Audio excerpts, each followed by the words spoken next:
The Greene County Fair offers considerable variety: wild rides, games of chance, cotton candy, and spirited cornhole competitions.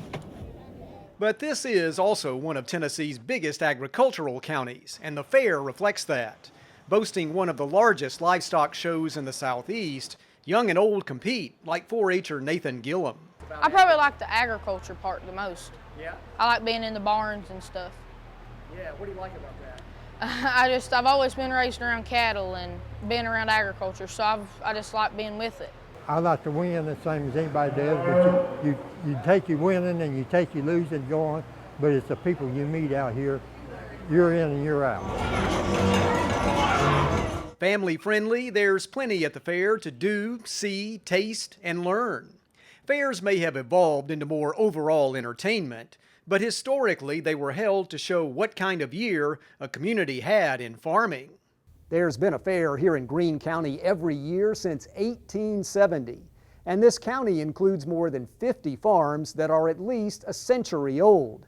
This fun event is a celebration of agriculture. You know, it's all about maintaining that tradition and the culture, the heritage of the area, and we are a big rural county, a big agricultural county, so it's just an opportunity for everyone to come out and showcase what they've grown.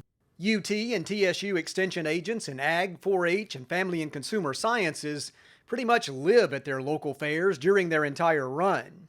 Extension has long had a tie-in with fair organizing and programming, but it always comes back to agriculture and what that can mean for a place like Greene County, Tennessee.